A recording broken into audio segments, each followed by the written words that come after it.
الحمد لله نحمده ونستعينه ونستغفره ونؤمن به ونتوكل عليه ونعوذ بالله من شرور أنفسنا ومن سيئات أعمالنا من يهده الله فلا مضل له ومن يضلله فلا هادي له ونشهد أن لا إله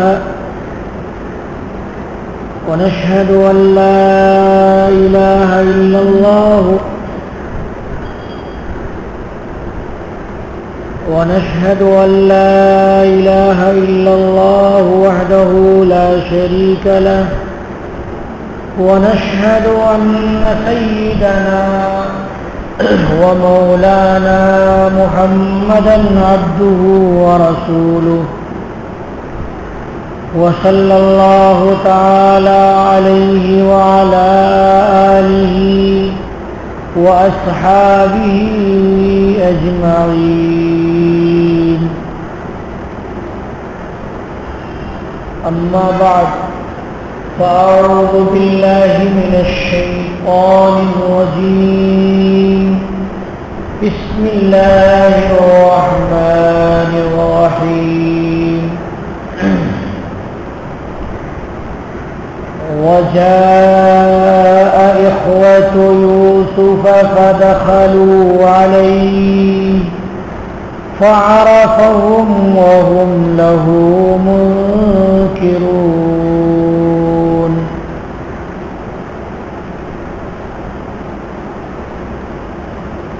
ولما جهزهم بجهازهم قال ائتوني بأخ لكم من أبيكم ألا ترون أني أوفي الكيل وأنا خير المنزلين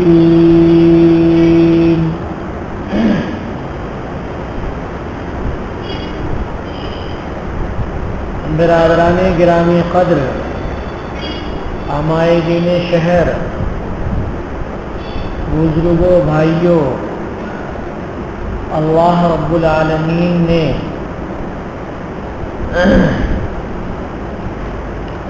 اپنی قدرت کی کار فرمائی دنیا میں پھیلا رکھی۔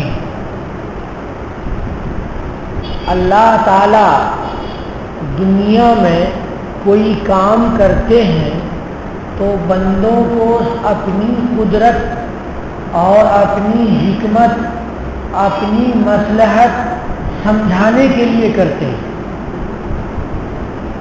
مثال کے طور پر اللہ تعالیٰ نے انسانوں کو بہت زیادہ دولتیں عطا فرما رکھی ہیں اور بہت زیادہ نعمتیں دے رکھی ہیں، مال دے رکھے ہیں، اولاد دے رکھے ہیں، تو انسانوں کا امتحان ہے کہ انسان ان سب کو اللہ رب العالمین کی قدرت شمار کرتا ہے یا ان سب کو اپنے بازو کی طاقت کا نتیجہ بتاتا ہے۔ بہت سے انسان دنیا میں نعمتوں کو جو اللہ کی دی ہوئی ہوتی ہیں حقیقت میں ان نعمتوں کو وہ اپنا کمال سمجھ لیتا ہے، اور اپنا کمال جہاں سمجھا وہیں قبلہ بدل گیا اور وہیں سے اللہ رب العالمین کی ناشکری شروع ہو جاتی ہے اور اللہ تبارک و تعالی ناراض ہونے لگتے ہیں۔ مثال کے طور پر آپ کے سامنے قارون کی مثال ہے کہ قارون تورات کو مکمل یاد کر رکھا تھا اور علم شریعت بھی اللہ تعالیٰ نے اس کو دے رکھا تھا، اسی کے ساتھ ساتھ اللہ نے مال و دولت عنایت فرمائے تھے اور خزانے کے خزانے بھرے ہوئے تھے، بہت بڑے بڑے خزانے بھرے ہوئے تھے، دولت کی کوئی کمی نہیں تھی۔ لیکن جب اللہ کے راستے میں خرچ کرنے کا وقت آیا اور فقراء نے ان سے اپنی حاجت روائی کا سوال کیا تو قارون نے کہا نہیں، خرچ کرنے سے دولت گھٹ جائے گی، اور قارون نے کہا نہیں دیں گے، اس لیے کہ یہ جو مال ہے، یہ جو دولت ہے، سونے چاندی ہے، ہیرے جواہرات ہیں، زمین جائیداد ہے، محل ہے، حیوانات کی کثرت ہے، یہ سب میرے بازو کی محنت ہے۔ وہ کیمیا جانتا تھا، علم کیمیا کے ذریعے پیتل کو چاندی بنا دیتا تھا، سونے میں تبدیل کر دیتا تھا۔ یہ ہنر اللہ تعالیٰ نے دیا تھا، مگر قارون کہتا تھا کہ یہ میرے بازو کی محنت ہے اور میرے علم کا کرشمہ ہے۔ اللہ رب العالمین کو ناپسند ہوا اور قارون نے جب اللہ کی ناشکری بہت زیادہ کی تو اللہ نے سبق سکھانے کے لیے، بعد والوں کو سبق سکھانے کے لیے قارون کو اس کی ساری دولت کے ساتھ، اس کے سارے محل کے ساتھ، ہیرے جواہرات سونے چاندی کے ساتھ زمین میں دھسا دیا۔ تو اللہ تبارک و تعالیٰ کہیں پر بارش برساتے ہیں، وہ بھی اللہ کی قدرت کا کرشمہ ہے، اور کہیں پہ اللہ بارش کو روک دیتے ہیں، یہ بھی اللہ اپنی قدرت دکھانا چاہتے ہیں۔ کہیں پر اللہ رب العالمین دولت عنایت فرماتے ہیں اور کسی کو اللہ فقیر کر دیتے ہیں، کہیں پر اللہ روشنی دے دیتے ہیں، کہیں پر تاریکیاں دے دیتے ہیں، یہ سب اپنی قدرت دکھانے کے لیے۔ مگر انسان کبھی تو سمجھتا ہے، کبھی نہیں سمجھتا ہے۔ تو ایسے ہی اللہ تعالیٰ نے حضرت یوسف علیہ السلام کے زمانے میں اپنی حکمت اور اپنی قدرت کو جتانے کے لیے 7 سال لگاتار اللہ تعالیٰ نے خوب بارش برسائی اور زمین میں خوب غلے پیدا ہوئے۔ حضرت یوسف علیہ السلام کو بادشاہ نے اس عہدے پہ رکھا تھا کہ جس میں غلے کو محفوظ کیا جاتا۔ تو چنانچہ حضرت یوسف علیہ السلام نے خوب کھیتیاں ہونے دی اور اپنی مملکت میں خوب کھیتیاں کرائیں۔ جب لوگوں نے خوب کھیتیاں کی اور غلے اکٹھا ہوئے تو سارے غلوں کو ان کی بالیوں میں ہی کھیتوں میں چھوڑ دیا، اور جب 7 سال گزر گئے اور 8واں سال شروع ہوا تو خواب کے مطابق اللہ تبارک و تعالیٰ نے بارش کو بند کر دیا، کھیتیاں ہونا بند ہو گئیں۔ اللہ رب العالمین نے کھیتیوں کو بند کر دیا۔ اب اللہ اپنی قدرت دکھا رہے ہیں روکنے کی، اور پہلے دکھا رہے تھے اپنی قدرت دینے کی۔ کیوں؟ اس لیے کہ بندہ آسانی کو دیکھ کر کے اللہ کو پہچانے اور مشکل کو دیکھ کر کے اللہ کو پہچانے۔ اللہ تبارک و تعالیٰ اپنی معرفت کے لیے ایسا کر رہے تھے، لیکن اس کو پہچاننے والے تو انبیاء کرام تھے، مومنین کاملین تھے، جو اپنی ظاہری نگاہوں کے ساتھ ساتھ اپنی باطنی نگاہوں سے بھی وہ دیکھ رہے تھے۔ غرض یہ کہ حضرت یوسف علیہ السلام کے زمانے میں جب قحط سالی شروع ہوئی تو لوگوں کے پاس کھانے پینے کے لیے کچھ تھے نہیں، پریشانی ہوئی۔ ملک مصر میں بھی پریشانی ہوئی، اور ملک مصر کے قریب فلسطین ہے، آج بھی وہ شہر ہے فلسطین ہے، اور فلسطین کے قریب میں ایک علاقہ ہے جو علاقہ کنعان کہلاتا ہے. کنعان حضرت یوسف علیہ السلام کا آبائی وطن، حضرت یعقوب علیہ السلام کا گھر. اسی جگہ کو اب خلیل کہتے ہیں. آج کل اس جگہ کو خلیل کہتے ہیں اور وہ فلسطین میں ہے. چنانچہ حضرت یوسف علیہ السلام کے گھر کے لوگوں کو بھی تکلیف شروع ہو گئی.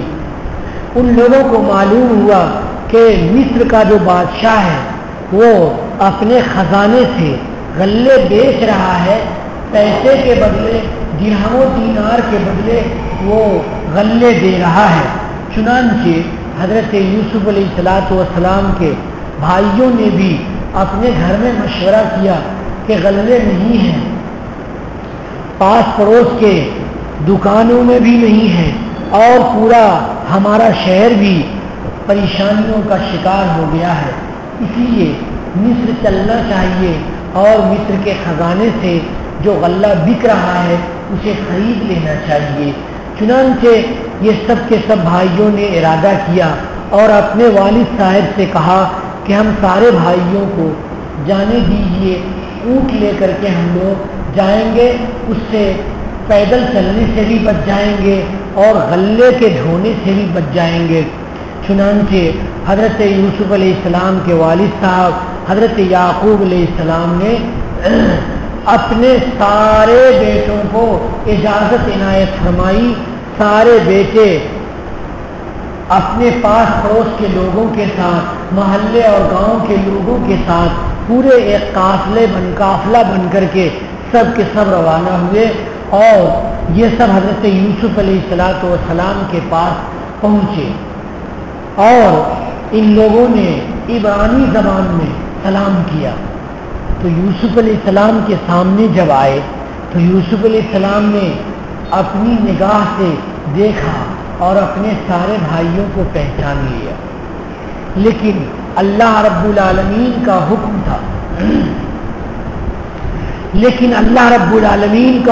تھا کہ آپ نہ بتائیں، اپنے سلسلے میں ابھی اپنے بھائیوں کو نہ بتائیں، اپنے والد کو نہ بتائیں. لیکن یوسف علیہ السلام نے مزید تحقیق کرنے کے لیے کہ یہ وہی لوگ ہیں جو مجھے کنویں میں ڈالے تھے اور باندھ کر کے مارا تھا اور بدن سے کپڑے نکال لیے تھے یا کوئی اور دوسرے ہیں. یوسف علیہ السلام نے کہا اوہو، تم لوگ کہاں سے آئے ہوئے ہو؟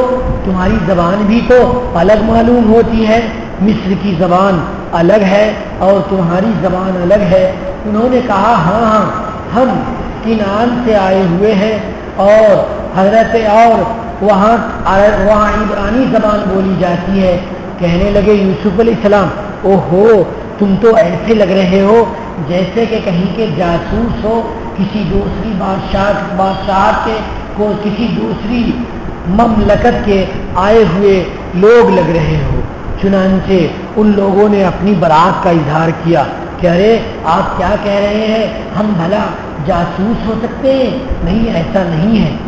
ہمارے والد صاحب اللہ کے نبی ہیں، حضرت یعقوب ہیں، اور ان کے والد حضرت اسحاق ہیں، اور ان کے والد حضرت ابراہیم ہیں. ہم نبی کے خاندان سے ہیں. بھلا ہم لوگ کیسے؟ ایک تو میرا گلا خراب ہو رہا ہے، دوسرے مائک والے کبھی تیز کرتے ہیں کبھی کم کرتے ہیں. تھوڑا صحیح کر بھائی. اس کو بھی اگر کم کر دیا تو آواز کہاں پہنچے گی، کیسے پہنچے گی آپ لوگوں کو؟ آپ لوگ ہیں، آپ کو اللہ نے زبان نہیں دی، آپ لوگ کبھی کچھ مسئلہ نہیں پوچھتے، بالکل خاموش بیٹھے رہتے ہیں، مورت بنے ہوئے، دیوتا بنے ہوئے، اور آپ کی پوجا ہوتی رہتی ہے. یہ ٹھیک نہیں ہے بھائیو. بولا کرو، اپنی زبانیں کھولو. 1 مہینہ رہتا ہوں، آپ مسائل پوچھیں گے، آپ کو مسائل بتائے جائیں گے، اس سے اپنی دینی زندگی درست ہوگی. مگر آپ بالکل خاموش رہتے ہیں، یہ بھی ٹھیک نہیں. اور مائک کو بھی خاموش کر رکھا ہے، اور حضرت یہ بیٹھے ہوئے مائک ٹھیک کرنے والے یہ بھی خاموش بیٹھے ہوئے ہیں. پتہ نہیں خاموشی کتنی بڑی نعمت آپ سمجھتے ہیں اس کو، حالانکہ یہ زحمت بھی ہے. غرض یہ ٹھیک ہو رہا ہے. حضرت یوسف علیہ السلام کو کے پاس جب یہ بھائی تھے تو انہوں نے باتیں کی. ظاہر سی بات ہے اتنے زمانے کے بعد بھائیوں سے ملاقات ہو رہی ہے تو کچھ گفتگو کرنے کا جی چاہ رہا ہے, اسی بہانے بات بڑھا رہے ہیں. تو کہہ رہے ہیں کہ اچھا سارے لوگوں کو ایک ایک اونٹ کے برابر, ایک ایک اونٹ کے وزن کے برابر غلہ ملتا ہے, تو تم لوگ جو آئے ہو کتنے آئے ہو, تمہارے گھر کے افراد کتنے ہیں؟ تو کہا کہ ہم تو 10 بھائی ہیں آئے ہوئے, اور ایک بھائی بنیامین ابا کے پاس ہیں. تو کہنے لگے اچھا 10 آئے ہو اور ایک کو ابا کے پاس چھوڑ رکھا ہے. کہا ہاں. تو کہنے لگے کہ اس کا مطلب 11 بھائی ہو. کہا ہاں ہم لوگ 12 بھائی تھے. تو اچھا تو 11 کی تو ہے اور ایک کیا ہوا؟ تو کہنے لگے کہ وہ جنگل میں گیا اور جنگل میں گم ہو گیا اور پتہ نہیں کہاں ہلاک ہو گیا. والد صاحب کو اس کا غم بہت زیادہ ہے. اچھا تو والد صاحب کو غم ہے بہت زیادہ, تو تم 10 آئے ایک کیوں نہیں آیا؟ تو کہنے لگے وہ لوگ کہ وہ اسی ماں کے بیٹے ہیں. کس ماں کے؟ کہ جس ماں سے وہ بھائی تھے جو جنگل میں جا کر کے ختم ہو گئے, اسی ماں سے وہ بھائی بھی ہیں جن کا نام بنیامین ہے.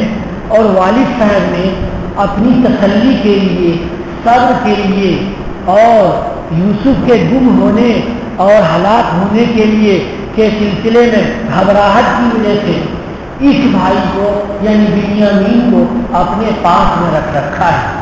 تو حضرت یوسف علیہ السلام نے کہا کہ پھر تو تم لوگوں کو 10 اونٹ کے برابر غلے ملیں گے, اور اگر وہ بھائی بھی آ جاتا تو تم کو تو 11 اونٹ کے برابر غلے ملتے. تو کہنے لگے کہ ٹھیک ہے آئندہ ہم کوشش کریں گے اس بھائی کو بھی لائیں گے. تو اچھا تو اس بھائی کو اگر لاؤ گے تو بہت اچھا رہے گا.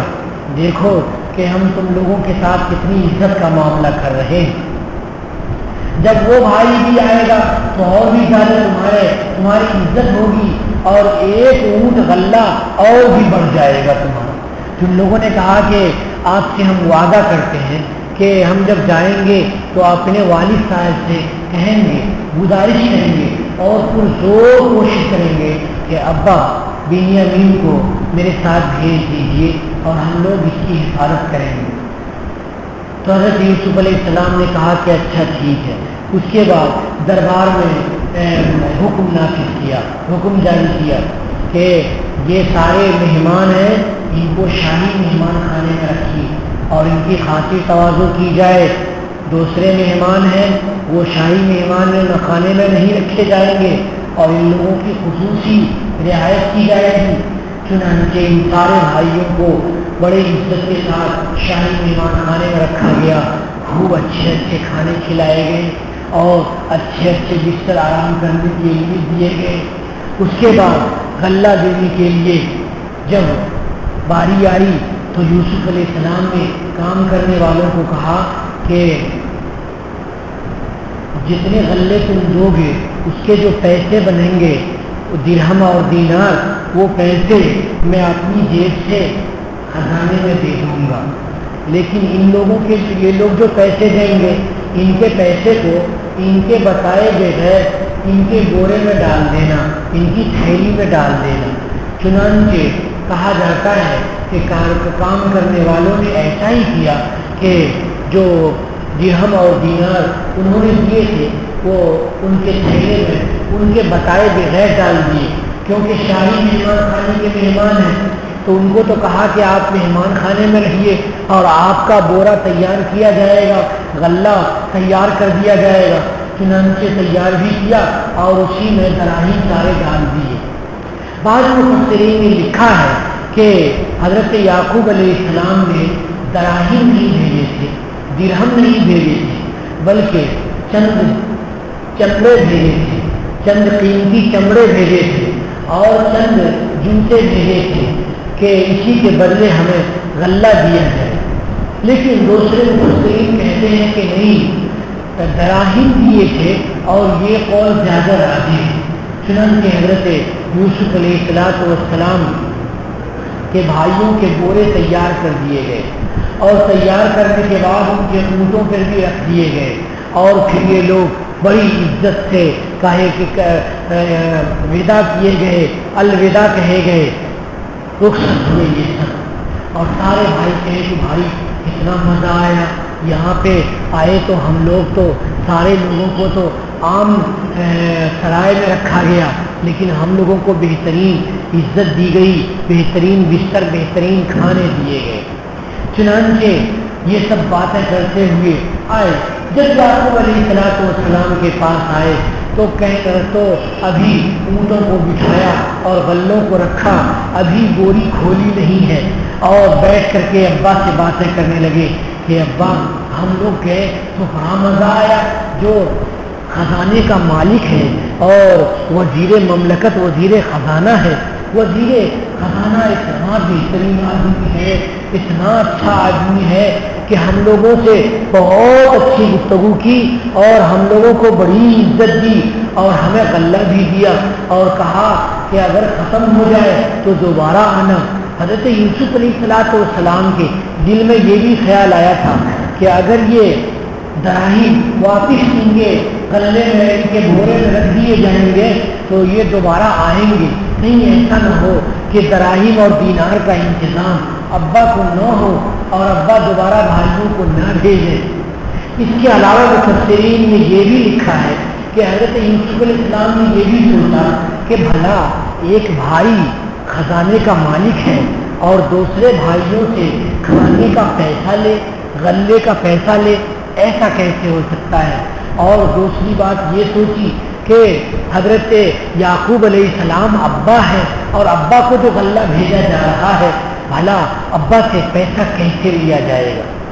ایک تیسرا نقطہ بھی مفسرین نے لکھا ہے، وہ تیسرا نقطہ یہ ہے کہ حضرت یوسف علیہ السلام نے یہ سوچا کہ نبی کے خاندان کے لوگ ہیں، ابا نبی ہیں اور انبیاء کرام علیہ السلام مفت کی چیز کسی کی نہیں لیتے، تو جب وہ دیکھیں گے کہ درہم واپس کر دیے گئے ہیں، دراہیم واپس کر دیے گئے ہیں، غلے کی قیمت دوبارہ لوٹا کر کے بورے میں رکھ دی گئی ہے، تو وہ کہیں گے کہ ارے یہ تو بہت بڑی بھول ہو جائے گی، اس لیے یہ غلے کی قیمت لے جا کر کے دوبارہ واپس کر کے آؤ، اور جب دوبارہ واپس کرنے کے لیے آئیں گے تو وعدے کے مطابق بنیامین کو لے کر کے آئیں گے کہ حضرت یوسف علیہ السلام نے وعدہ کر لیا تھا کہ آپ جا رہے ہو تو اپنے اس بھائی کو جب لے کے آؤ گے تو ایک اونٹ اور غلہ ملے گا اور تم لوگوں کو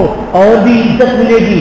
دیکھو ہم نے تمہارے ساتھ کتنی عزت کا معاملہ کیا ہے، دیکھو میں نے تم لوگوں کے ساتھ کتنی عزت کا معاملہ کیا ہے، اس لیے آئندہ بھائی کو لے کے آؤ۔ پھر آگے دھمکی بھی دی کہ اگر تم لوگ بھائیوں کو لے کر کے نہیں آؤ گے تو جانتے ہو تمہارے ساتھ کیا معاملہ ہوگا، تمہیں یہاں سے واپس کر دیا جائے گا، ہمارے قریب تک نہیں آنا، اور تمہاری کوئی عزت اور کوئی احترام، تمہارا کوئی احترام نہیں ہوگا۔ اب بھائیوں نے ایک طرف تو ترغیب دیکھی اور ایک طرف ترغیب دیکھی، یعنی دھمکی دیکھی، تو کہا کہ نہیں ہم وعدہ کرتے ہیں۔ والد صاحب کے پاس گئے اور غلہ ختم ہو گیا تو والد صاحب سے کہا کہ ابا ہمارے ساتھ بنیامین کو بھیج دیجیے۔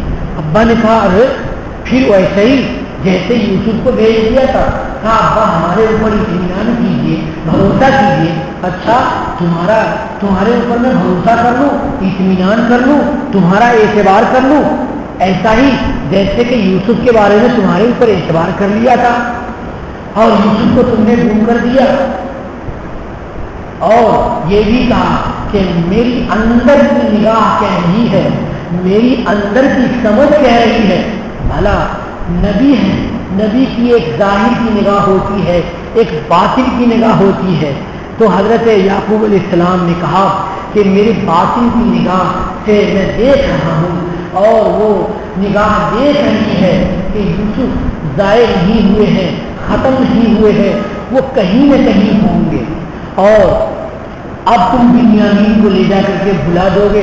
بھائیوں نے کہا کہ نہیں، ابا کے پیر پکڑ لیے ان لوگوں نے، ابا کی خوشامد شروع کر دی کہ ابا اگر بنیامین نہیں جائے گا تو ہمیں جا کر کے واپس آنا پڑے گا، اور ادھر قحط سالی ہے، سارے محلے کے لوگ جا رہے ہیں، گاؤں کے اور گھر شہر کے لوگ جا رہے ہیں، ابا ہمیں جانے دیجیے تاکہ غلے کا بھی انتظام ہو جائے، اور ہم نے آپ کی خلاف ورزی یوسف کے وقت میں کی تھی اور آپ کی گستاخی ہو گئی، آپ معاف کر دیجیے، جانے دیجیے۔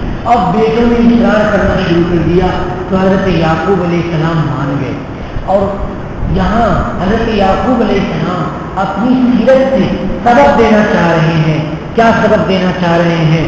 کہ باپ کو ایسا ہی ہونا چاہیے، باپ کو اپنے بیٹوں کی غلطیاں معاف کرنی چاہیے اور بیٹوں سے تعلق باقی رکھنا چاہیے۔ تربیت کا ایک طریقہ تو یہ ہے کہ بیٹوں سے تعلق ختم کر لیا جائے، ان سے بالکل راہ و رسم ختم کر لیا جائے، بائیکاٹ کر دیا جائے، گھر سے نکال دیا جائے، کھانا خرچہ بند کر دیا جائے تاکہ بچے سدھر جائیں۔ ایک دوسرا طریقہ کیا ہے کہ ان سے تعلق باقی رکھا جائے، اور تعلق باقی رکھنے کے ساتھ ان کی اصلاح کی جائے اور ان کی تربیت کی جائے، ان کی ذہن سازی کی جائے، ان کو سمجھایا بجھایا جائے تاکہ وہ سدھر جائیں۔ تو بھائیوں، انبیاء کرام کا جو طریقہ ہے وہ تعلق باقی رکھ کر کے اولاد کو سنوارنے اور سدھارنے کا ہے، اور جو گنوار اور کافر فاصل لوگ ہوتے ہیں ان کا طریقہ یہ ہے کہ اولاد کی تربیت میں وہ بائیکاٹ کر دیتے ہیں، کٹ آف کر دیتے ہیں، بے تعلق ہو جاتے ہیں، گھر سے باہر کر دیتے ہیں، کھانا خرچہ بند کر دیتے ہیں۔ غرض یہ کہ اولاد کی تربیت میں ہمیں حضرت یعقوب علیہ السلام کا اسوہ اور ان کی سیرت اپنانی چاہیے کہ حضرت یعقوب علیہ السلام نے اولاد کے تعلق باقی رکھ کر کے ان کی اصلاح کی۔ غرض یہ کہ جب سارے بھائیوں نے بنیامین کو ساتھ لینے کا ارادہ کیا تو حضرت یوسف علیہ السلام تو حضرت یعقوب علیہ السلام کے بیٹے سب کے سب تیار ہو گئے، تیار ہو کر کے قافلہ روانہ ہو گیا۔ اب قافلہ روانہ ہو کر کے حضرت یوسف علیہ السلام کے پاس پہنچ گیا۔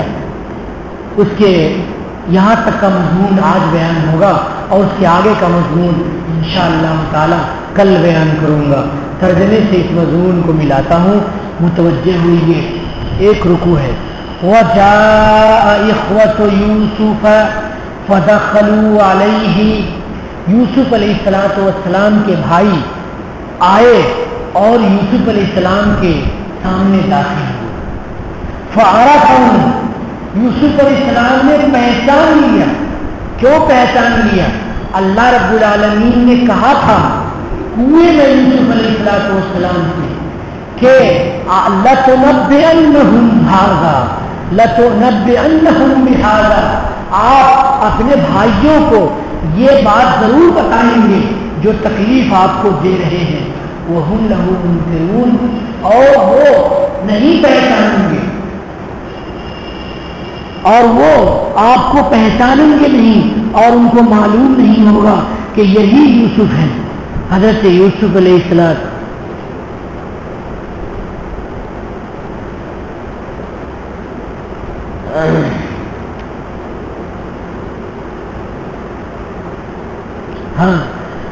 وَأَوْحَيْنَا إِلَيْهِ، ہم نے یوسف کو وحی کی تھی، لَتُنَبِّئَنَّهُمْ بِأَمْرِهِمْ هَذَا، آپ ضرور ان کے اس کرتوت کو بتائیں گے، وَهُمْ لَا يَشْعُرُونَ، اور ان کو پتہ بھی نہیں ہوگا کہ یہی یوسف ہے۔ تو یوسف کو پہچان رہے ہیں، فَعَرَفَهُمْ، یوسف علیہ السلام نے پہچان لیا، وَهُمْ لَهُ مُنكِرُونَ، اور یہ لوگ یوسف علیہ السلام کو نہیں پہچان رہے تھے۔ وَلَمَّا جَهَّزَهُمْ بِجَهَازِهِمْ، جب ان کو تیار کر دیا ان کے سامانوں کے ساتھ، یعنی شاہی مہمان ٹھہرے ہوئے ہیں، ان کے تھیلے، ان کی بوریاں غلوں سے بھری جا رہی ہیں، نوکر بھر رہے ہیں، یہ لوگ خود نہیں بھر رہے۔ قَالَ ایتونی بِأَخٍ لَکُمْ، جب رخصت ہونے لگے تو یوسف علیہ السلام نے کہا ایتونی بِأَخٍ لَکُمْ مِنْ أَبِیکُمْ، اپنے والد شریک جو بھائی ہیں ان کو لے کر کے آنا۔ اور اپنے حقیقی بھائی کی یاد یوسف علیہ السلام کو ظاہر ہو گئی.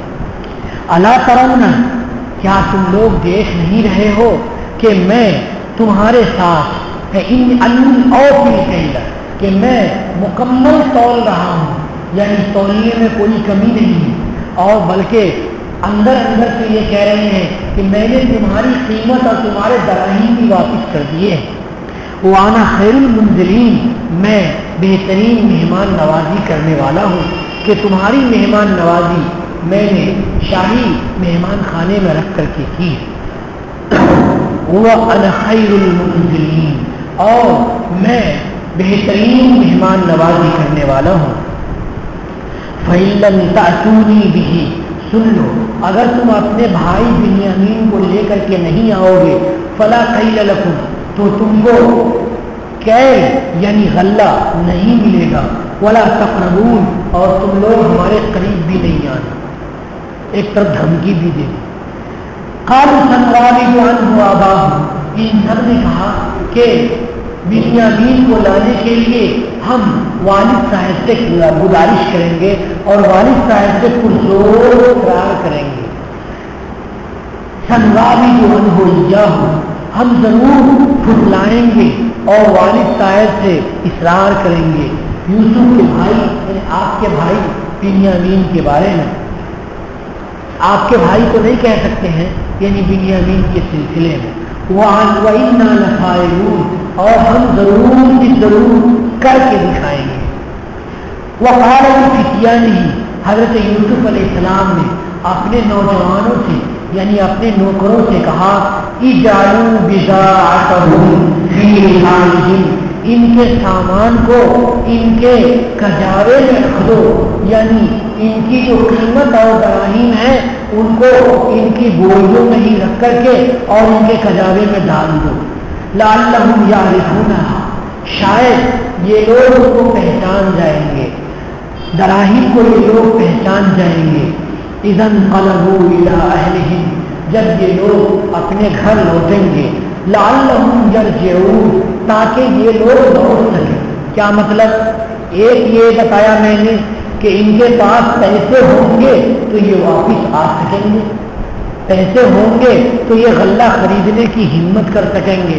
دوسرا مطلب یہ ہے کہ یہ نبی کے خاندان کے ہیں تو یہ پیسے واپس کرنے کے لیے ضرور آئیں گے کہ شاید غلطی سے دراہیم بھی ہمارے بوڑے میں دوبارہ واپس آ گئے ہیں، اس لیے یہ لوگ واپس کرنے کے لیے آئیں گے.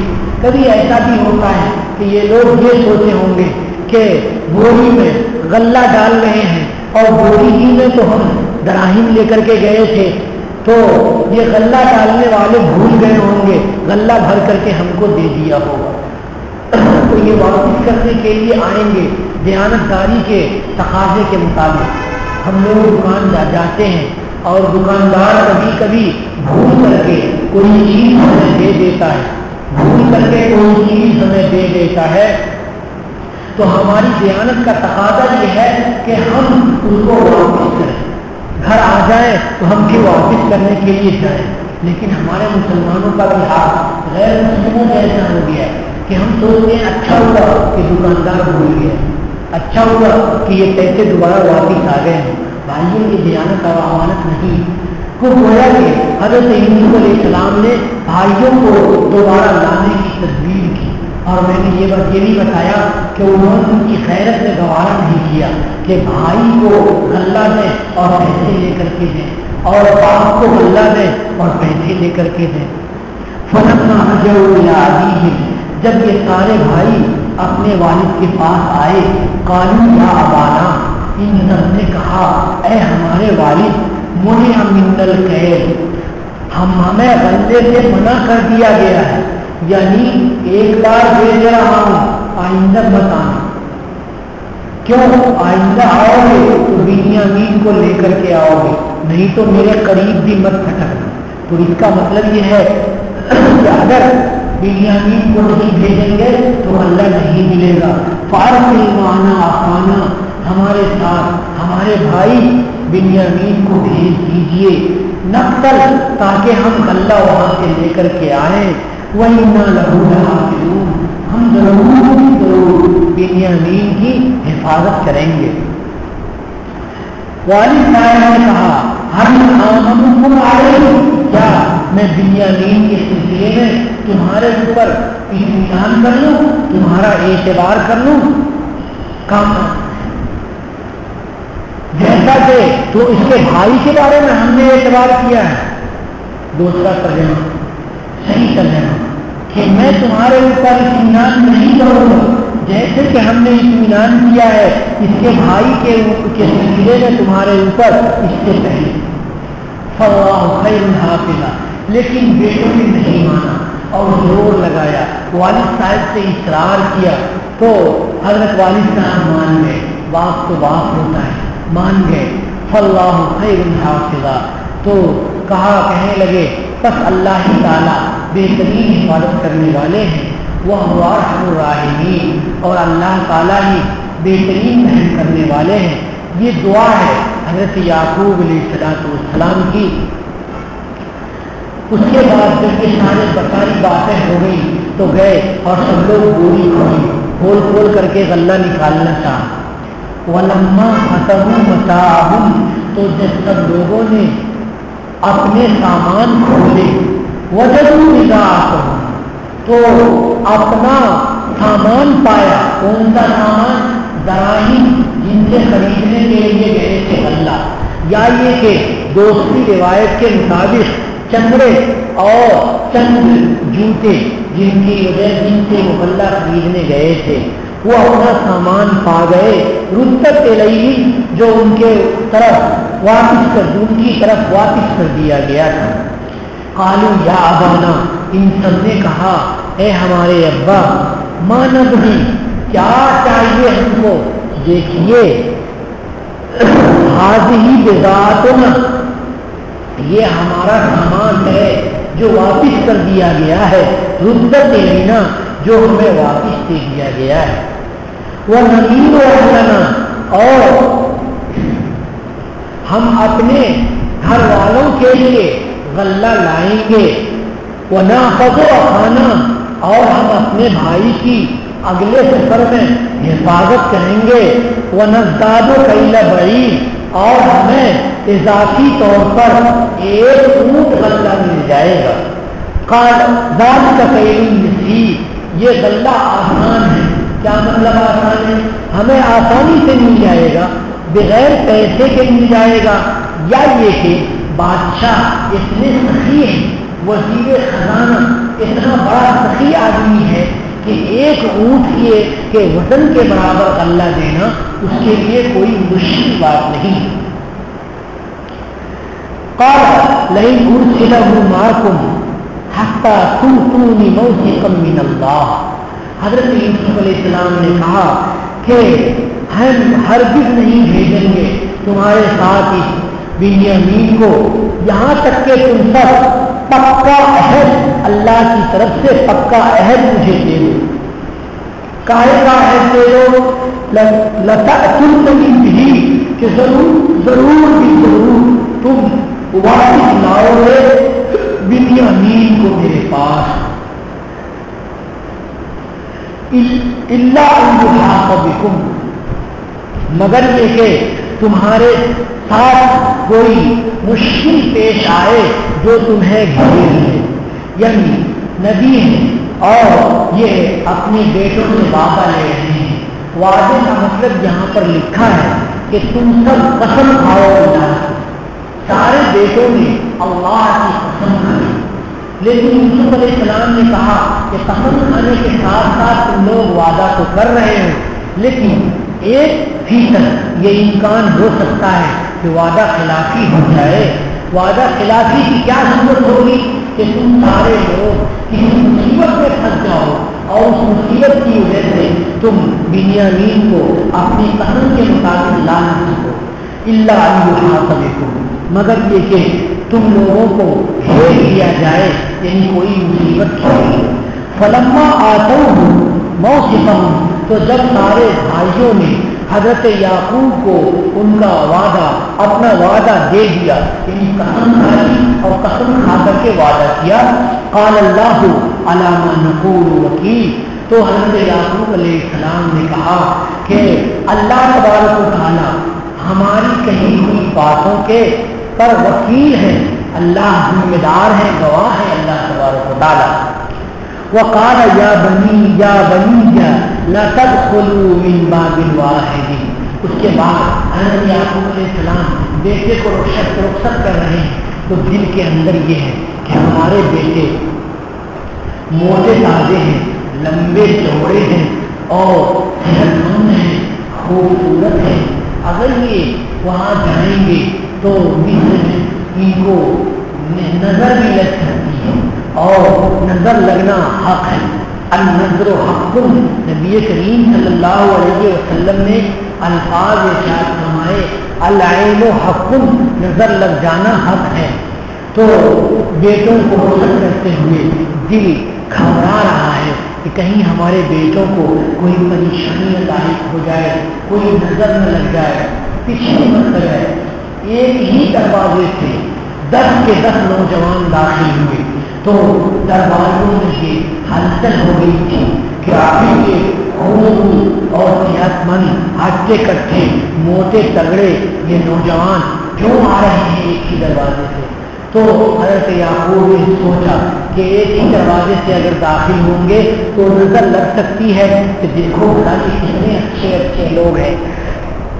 تو انہوں نے کہا کہ دیکھو بیٹے، تم الگ الگ دروازے سے داخل ہونا، ایک بار ایک داخل ہو پھر دوسرا داخل ہو، یا الگ الگ دروازوں سے تم جانا، وہاں پر اکٹھے ہو جانا۔ چنانچہ بھائیوں نے ایسا ہی کرنے کا وعدہ کر لیا۔ حضرت یعقوب نے یہ بھی کہا کہ دیکھو میں تو یہ ظاہری تدبیر کر رہا ہوں نظر سے بچنے کے لیے، ورنہ تو اللہ تبارک و تعالیٰ کو جو کرنا ہوتا ہے وہ کرتے ہیں۔ اللہ تبارک و تعالیٰ کی قدرت ہے، اللہ تعالیٰ کے کنٹرول میں پوری کائنات ہے، اللہ جو چاہیں گے کریں گے۔ انسان کی تدبیر تو ایک ہیلے کا درجہ رکھتی ہے، ایک سبب کا درجہ رکھتی ہے۔ انسان کو سبب ضرور اختیار کرنا چاہیے، سبب اختیار کرنے کے بعد اللہ تبارک و تعالیٰ کے بھروسہ کرنا چاہیے۔ ایسا نہ ہو کہ سبب اختیار نہ کرے اور بھروسہ کرے، ایسا توکل غیر مسلموں کا توکل ہے، مسلمانوں کا توکل نہیں۔ قال وقال یا بنی، کہا اے میرے بیٹے، سارے بیٹوں کو کہا لا تدخلوا من باب واحد، ایک دروازے سے مت جانا، وادخلوا من ابواب متفرقۃ، الگ الگ دروازے سے داخل ہونا، وما اغنی عنکم من اللہ من شیء، یہ بھی یاد رکھو کہ میں تم لوگوں کو اللہ سے ذرہ برابر بھی بچا نہیں سکتا ہوں، کسی بھی چیز سے کچھ بھی میں بچا نہیں سکتا ہوں، میں ظاہری تدبیر کروں گا۔ ان حکم الا للہ، فیصلہ تو اللہ رب العالمین کا ہوتا ہے، حکم تو اللہ رب العالمین کا چلتا ہے۔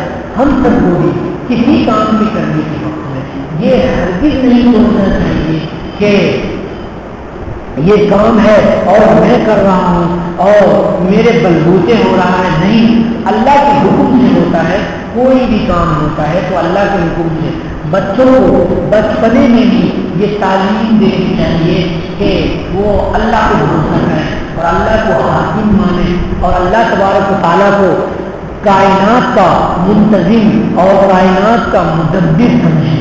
غرض یہ کہ فرمایا ان الحکم الا للہ، پھر کیا فرمایا علیہ توکلت، میں اللہ پر ہی بھروسہ کرتا ہوں، سبب اختیار کرنے کے بعد اللہ پہ بھروسہ کرتا ہوں۔ بھائی ہم لوگوں نے غلطی، مثلا ہمارے جماعت کے ساتھی یہ توکل غلط کرتے ہیں۔ بعض لوگ کیسے غلط توکل کرتے ہیں؟ جاتے ہیں تشکیل کرنے کے لیے، ان کی دماغ میں تشکیل گھسی ہوئی ہوتی ہے، ایسی گھسی ہوئی ہوتی ہے کہ سامنے والے کے کسی عضو کو نہیں مانتے۔ یہ غلط طریقہ ہے۔ ایک صاحب کو نہانے کی حاجت تھی اور وہ کہہ رہے تھے کہ میں مسجد آؤں گا، انہوں نے کہا نہیں، میں نقد چاہیے، مجھے ادھار نہیں چاہیے۔ تو کہا کہ چلو مسجد۔ اب وہ صاحب کہہ رہے ہیں کہ نہیں بھائی میں تھوڑی سی نماز کی تیاری کر لیتا ہوں۔ کہا نہیں، آپ کو چلنا ہے۔ کہا کہ تھوڑا سا میں وہ باقی صفائی کر لیتا ہوں. کہ نہیں آپ کو چلنا ہے. شرم کی وجہ سے اس نے نہیں کہا کہ مجھے غسل جنابت کرنی ہے. کہا نہیں چلو مسجد ہی میں طہارت خانہ ہے وہی پاکی صفائی کر لینا. اب دیکھ کر کے اس کو لے کر کے آ گئے. اس آدمی نے کہا کہ میں کتنا بھی کچھ کر لیا انہوں نے ہمیں چھوڑا نہیں نقد کے چکر میں. تو نقد کے چکر میں غسل جنابت والے آدمی کو لا کر کے نماز میں شامل کر دیا. بھائیو یہ طریقہ بہت غلط ہے. آپ تشکیل کرتے ہیں مگر تھوڑا سا اپنا دماغ آپ اپنے دماغ میں بھیجے کو رکھیے, عقل کو کام میں لائیے. پاگل ہو کر کے مجنون ہو کر کے نہیں تشکیل کیا کیجیے. اس سے ہمارا کام جو بہت بڑا کام ہے بدنام ہوتا ہے. تو جاتے ہیں ایک صاحب گئے تشکیل کے لیے. اس آدمی نے کہا کہ بھائیوں میرے گھر میں جوان بچیاں ہیں, عورتیں ہیں, مرد کوئی نہیں ہے, سب کو اللہ کے بھروسے چھوڑو. ارے بھلا اتنے خراب زمانے میں بچیوں کو کیسے اکیلے چھوڑ دیں گے بھائی؟ ایک آدھ دن تو جا سکتے ہیں, پورے 4 مہینہ ایک چلہ کیسے جائیں گے؟ تو نہیں اللہ کے بھروسے تم چھوڑو. ایسے وقت میں پکڑ کے لے آتے ہیں. ایک صاحب حیدرآباد میں تھے, انہوں نے اپنی بچیوں کے لیے جوان بچیاں رشتے بھی نہیں تلاش ہے, کہہ رہے تھے اللہ کو اوپر چھوڑ دیں گے, اللہ چلائیں گے, اللہ رشتے بھیجیں گے. کمانے والا کوئی نہیں تھا گھر میں, تو اپنا تھوڑا سا پیسہ وہ کما لیتے تھے یا کسی کوئی دے دیتا تھا, بس جماعت میں نکل جاتے تھے. گھر میں عورتیں بیٹیاں سب بھوک سے پریشان, فقیری کی نوبت ان کی آ جاتی ہے. ان کا بچہ میرے پاس آ کر کے رونے لگا کہ میرے والد صاحب کے لیے ہدایت کی دعا کی. میں نے کہا کیوں؟ تو کہا کہ وہ چلے کے چلے لگاتے رہتے ہیں اور ہم لوگ گھر میں چلاتے رہتے ہیں, بھوک کے چلاتے رہتے ہیں, ہمارا کوئی پوچھنے والا نہیں ہے. تو ان کے دماغ میں یہ پھنس گیا تھا گھر کو چھوڑ دو اللہ کے بھروسے, بس بیوی بچوں کو چھوڑ دو اللہ کے بھروسے. ارے بھائی دکان ہے, اس میں کوئی ملازم نہیں ہے, اکیلا ہی ہے, اسی سے گھر چلتا ہے, چلو چھوڑ دو اللہ کے بھروسے, بند کر دو. تم اللہ کے راستے میں رہو گے نا تو اللہ گھر سے حضرت جبریل, حضرت میکائیل, حضرت اسرافیل 3 فرشتے کے ذریعے پکا پکایا دسترخوان تمہارے گھر میں ڈال دیں گے. میں غصے سے کہہ رہا ہوں بھائیو, برا نہیں لگنا چاہیے.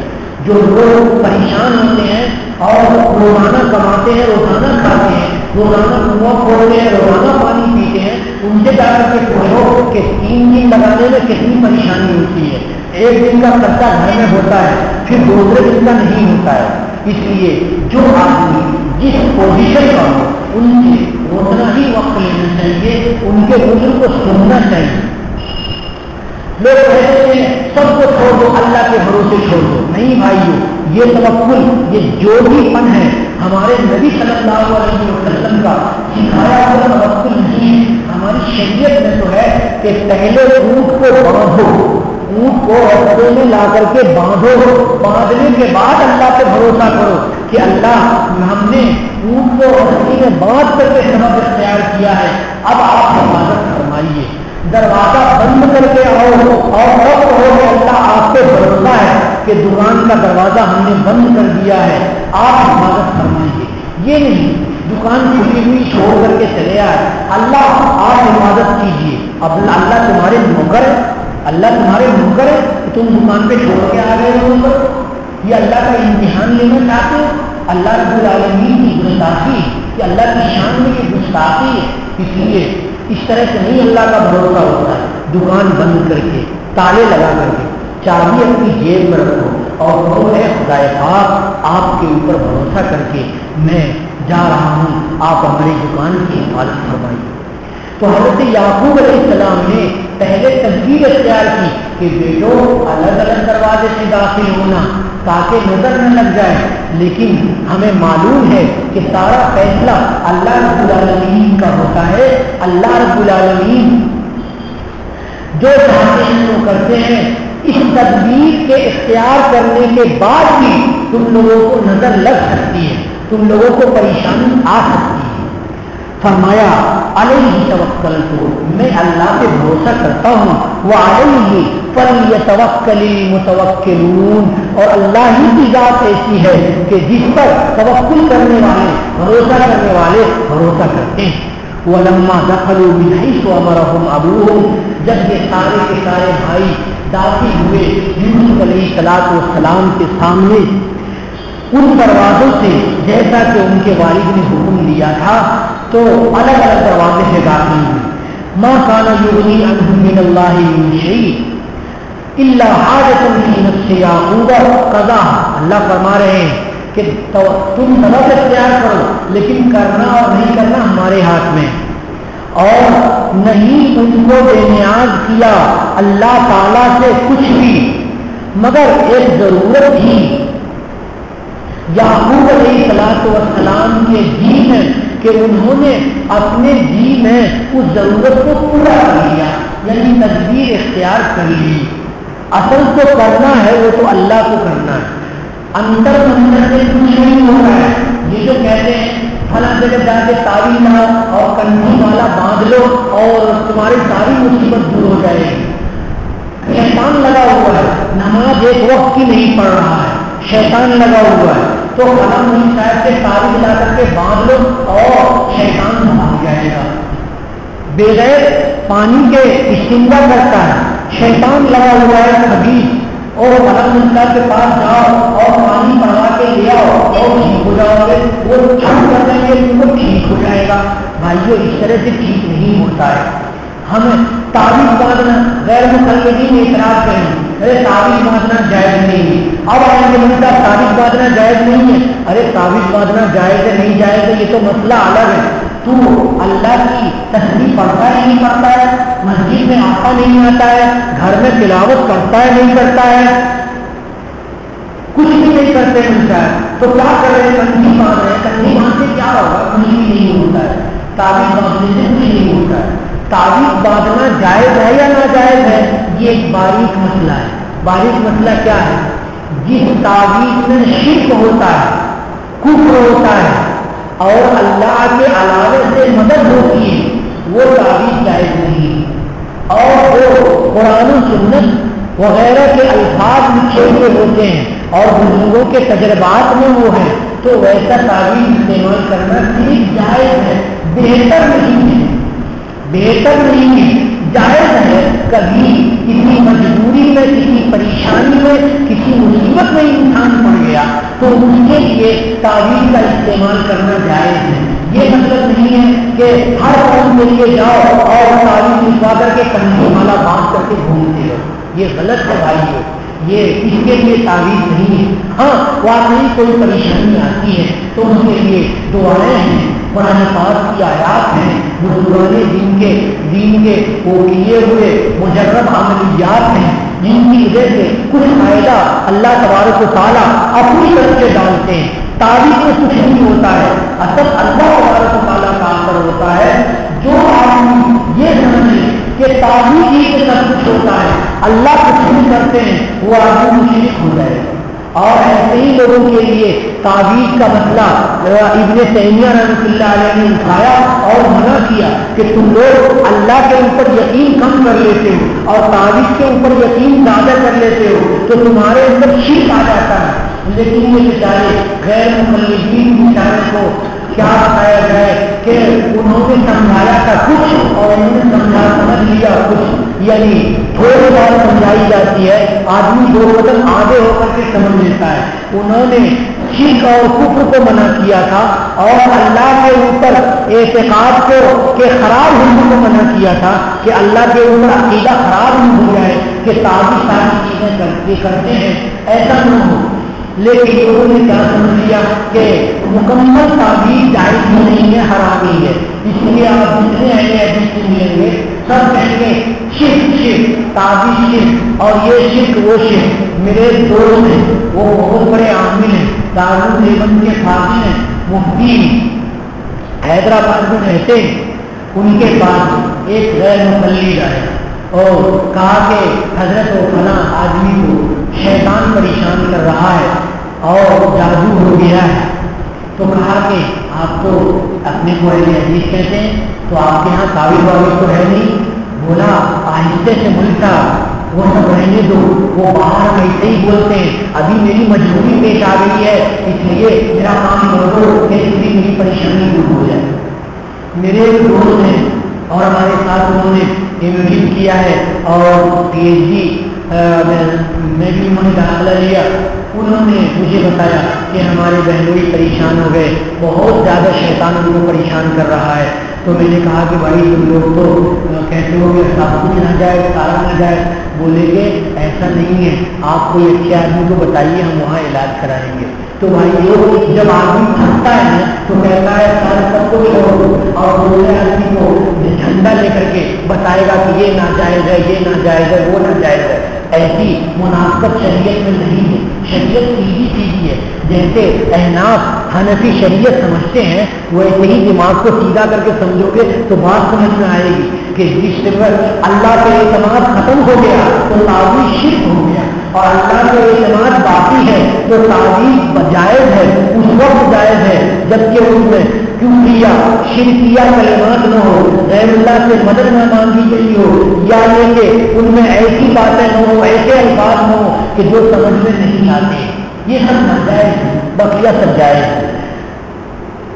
وَإِنَّهُ لَذُو عِلْمٍ لِمَا عَلَّمْنَاهُ، حضرت یعقوب علیہ السلام کے بارے میں فرماتے ہیں کہ وہ علم والے ہیں، اس لیے کہ ہم نے اس وجہ سے کہ ہم نے ان کو علم دیا ہے، یا ان کے پاس وہ علم ہے جو علم ہمارا سکھایا ہوا ہے، یعنی نبوت ہے۔ حضرت یعقوب علیہ السلام اللہ کے نبی ہیں اور نبوت والا علم ان کے پاس ہے۔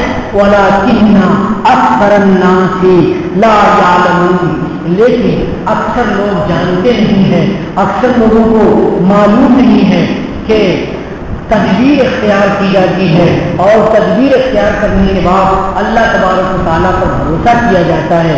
علم نبوت تو حضرت یعقوب کے پاس ہے، لوگوں کے پاس نہیں ہے، اور یہ بھی مطلب ہوتا ہے کہ حضرت یعقوب تو علم دین اور علم نبوت، علم شریعت رکھنے والے ہیں، رسالت رکھنے والے ہیں، لیکن حضرت یعقوب علیہ السلام کے علاوہ جو لوگ ہیں وہ جانتے نہیں ہیں کہ یہ نبی ہیں، اور ان کے اوپر آ کر کے ایمان قبول کر لیں اور ان کے ہاتھ پر بیعت ہو جائیں، ایسا نہیں جانتے ہیں۔ وآخر دعوانا ان الحمد للہ رب العالمین۔